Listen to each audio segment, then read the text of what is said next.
Bonjour tout le monde, j'espère que vous allez bien. Aujourd'hui, je vais faire une vidéo sur les lancements Project Hunt, à savoir est-ce que ça vaut la peine d'en faire un. C'est une question que je me suis posée récemment et aujourd'hui, on va survoler un peu les launchs qu'on a fait Roxane et moi dans le passé, puis le launch qu'on a fait récemment aussi. Alors, pour commencer, les expériences passées, fait que je vais directement aller sur Project Hunt dans nos produits. Comme vous pouvez voir, on a fait 4 launchs depuis 2022. Le plus récent a été fait en juillet, dimanche dernier, en fait. Nos premiers launchs, c'est ça. Le premier, c'était Circom Icons. C'était une version open source qu'on a faite qui inclut comme 280 icônes. C'est Roxane qui a fait les icônes en 2022. C'est tout elle qui a fait les designs.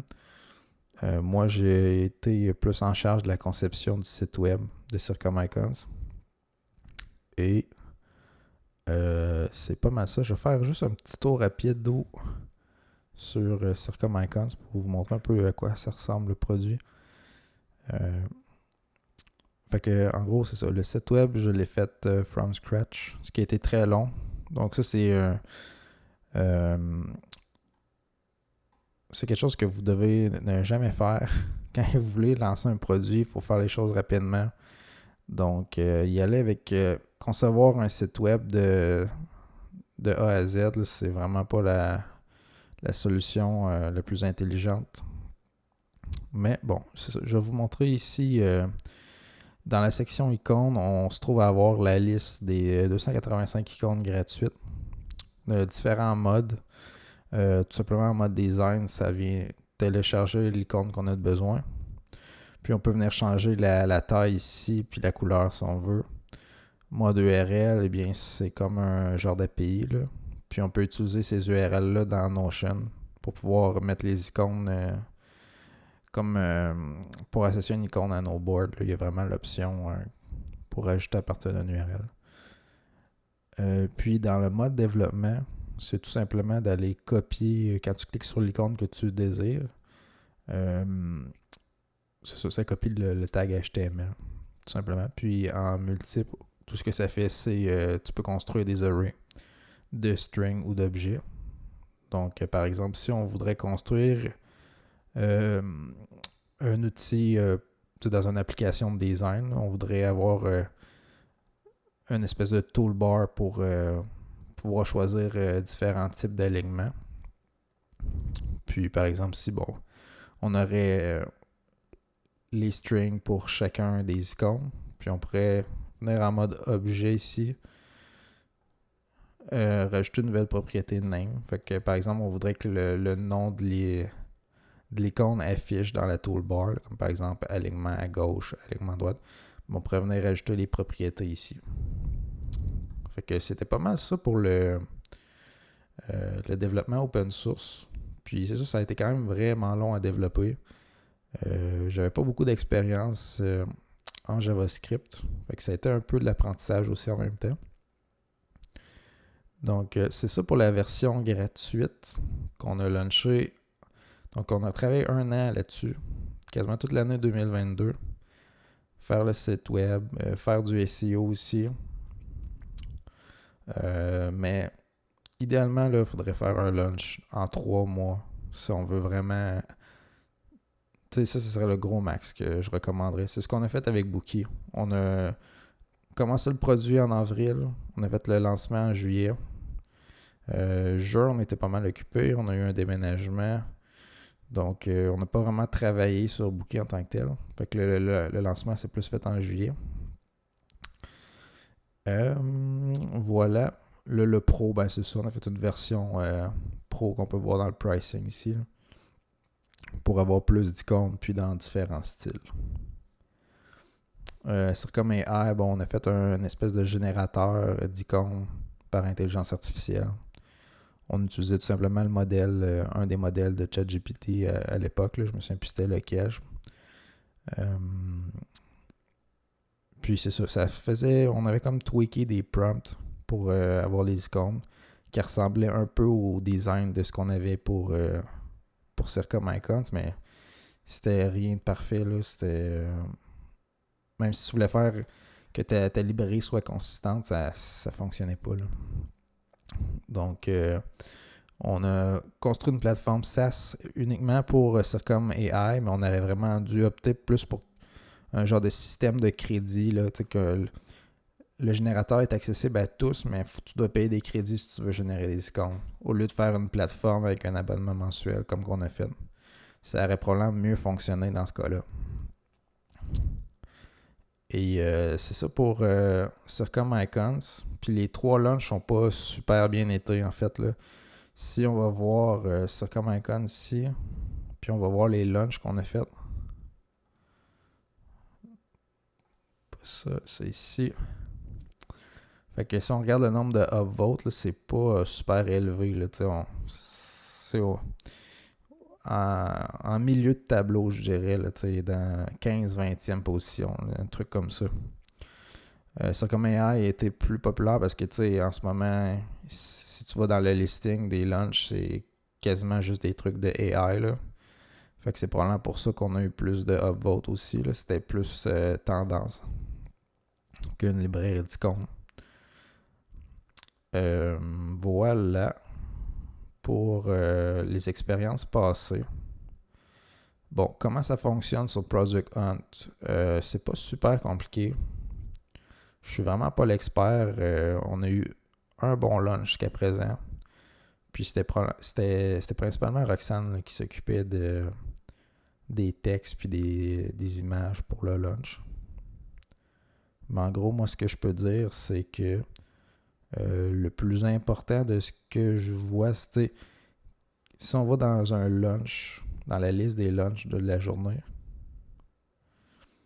tout ce qu'on voit, c'est ton image, ton nom d'entreprise, ton nom de produit, puis ce que ça fait. Fait que l'idéal, c'est d'avoir quand même une description qui est très descriptive, là, que tu lis et tu sais exactement ce que le produit a à offrir.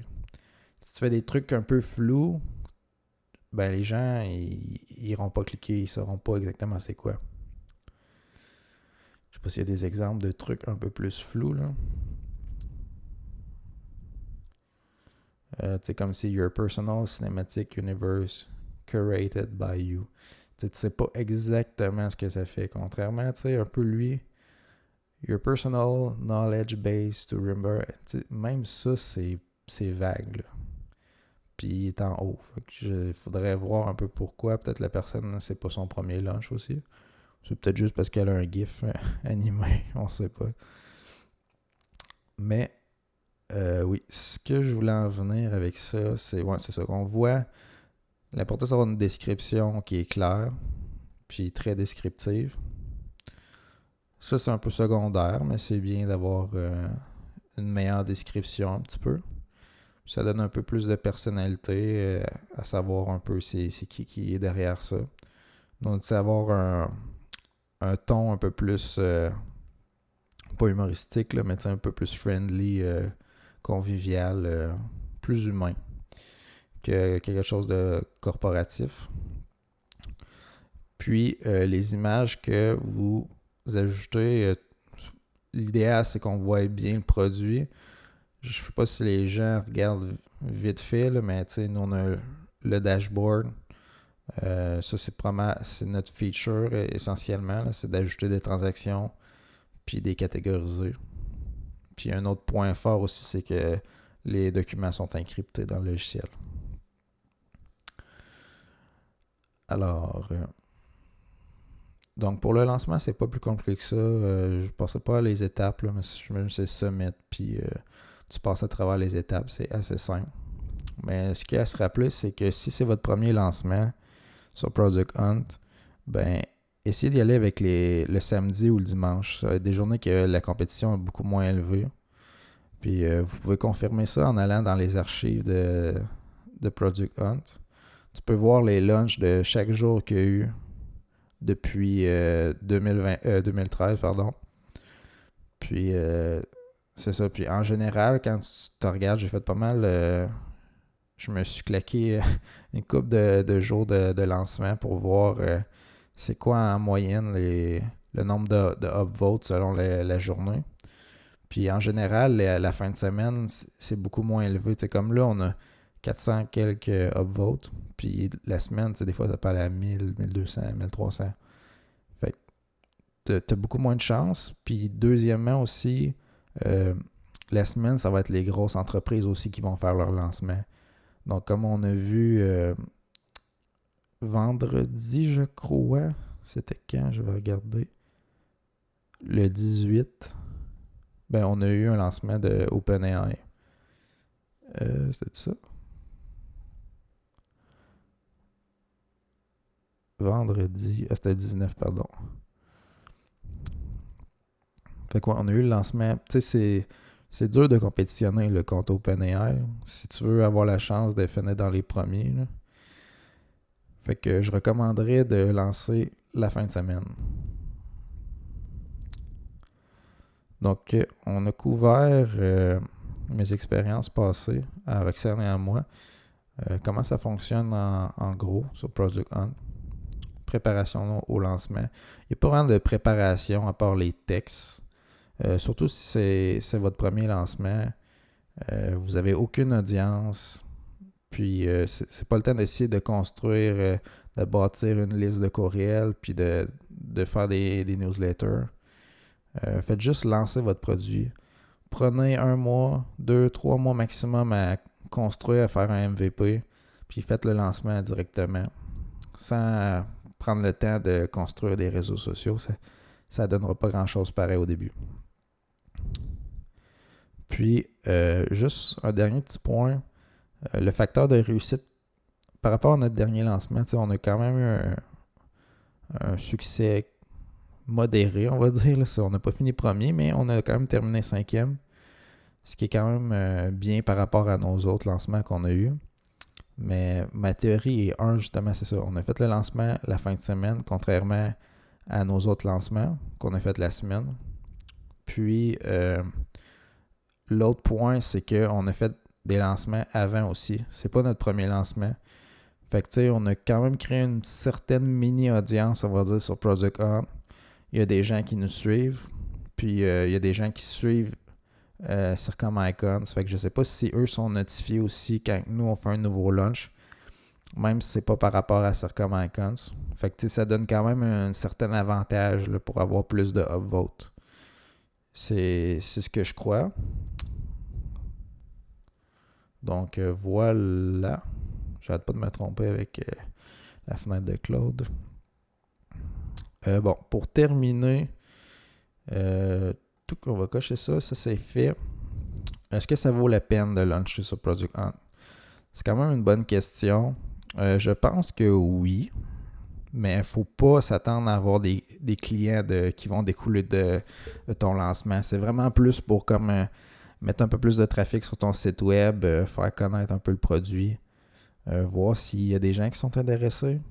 Fait que vous allez voir les commentaires. C'est vraiment important le jour du lancement, le lancement même au fond, la journée du lancement, de venir répondre aux commentaires des gens, puis d'interagir, leur poser des questions. Ça va faire en sorte de créer plus d'engagement sur ton launch. Fait que ouais, c'est ça. Puis ouais, ça, pour répondre, ça vaut la peine, mais je crois qu'il y a un autre point clé. Donc ça, j'ai énuméré que la journée du lancement, donc la fin de semaine, ce serait l'idéal pour le premier lancement. Deuxième point, un autre facteur clé, c'est vraiment si tu as fait plusieurs launches avant, ça risque d'augmenter tes chances d'avoir un meilleur lancement. Et le troisième point, ce serait vraiment d'avoir un produit qui cible en fait les besoins des gens qui naviguent sur Project Hunt. Donc, la majorité des gens sur Project Hunt, c'est des créateurs d'applications qui veulent créer des produits SaaS, justement, puis qui veulent essayer de faire, de vivre au fond de ça. C'est des gens qui veulent créer une entreprise, sont à l'étape de démarrage. Fait que si tu as des outils ou un logiciel qui peut les aider au fond dans ces étapes-là ou qui peuvent faciliter la création de leur première application, ben il y a des bonnes chances que ce soit très populaire. Parce que tu viens exactement leur offrir un produit qu'eux seraient vraiment intéressés à acheter. Donc, ça, je pense que c'est un autre des facteurs pourquoi Bookie a bien fonctionné, c'est que ça allait quand même les rejoindre. Oui, on a juste eu une vente durant le launch, mais je pense que le fait que le produit soit plus proche des gens qui sont sur Product Hunt, ben ça crée... comment je pourrais dire ça? Ça crée une certaine curiosité, puis les gens ont plus interagi avec notre launch. Donc, ça vaut la peine, oui, mais il ne faut pas accorder trop d'importance au lancement. C'est plus une étape à franchir, puis se dire, c'est bon, on a lancé un produit que les gens peuvent acheter. Puis là, comme dans notre cas, il y a une personne qui a acheté, mais le produit est vraiment très minimal pour l'instant. Puis on sait qu'il manque plein de fonctionnalités. Mais ça a venu comme créer une certaine validation. C'est pas encore une validation absolue, on parle juste d'une vente, là. Mais c'est peut-être un indice pour dire qu'on peut continuer de créer ce produit-là, de le développer. Donc, j'en ai un peu parlé. Est-ce que ton produit est un bon fit pour Product Hunt? Donc, si c'est un outil, un logiciel, comme je disais, qui peut être intéressant aux gens qui créent des applications, bien oui, c'est tout à fait pertinent de faire un lancement sur Product Hunt. Les attentes, j'en ai un peu parlé. Comme nous, au début, les premiers lancements qu'on a fait, nos attentes étaient vraiment élevées. On pensait avoir plusieurs clients, puis être capable d'avoir des retours, puis savoir un peu dans quelle direction s'en aller. Mais ça n'a vraiment pas été le cas. Les 3 premiers lancements, c'était plus un échec. On s'est mis beaucoup de pression à réussir.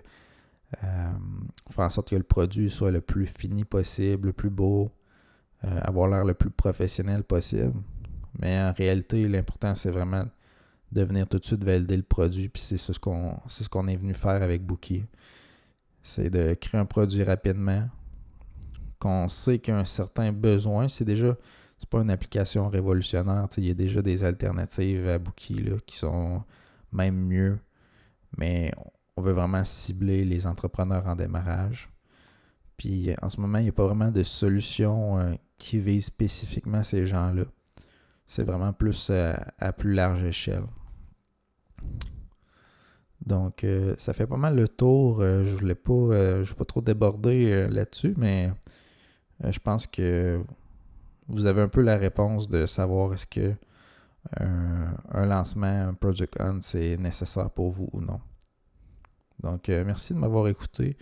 Je vais essayer de produire des vidéos d'environ 15 minutes là, sur divers sujets, sur des trucs que je pense qu'il est important de parler. Puis, c'est ça. Encore une fois, merci. N'hésitez pas à vous abonner à la chaîne si vous voulez en savoir plus sur la commercialisation d'applications SaaS, les développements, voir notre parcours, nos échecs, nos réussites.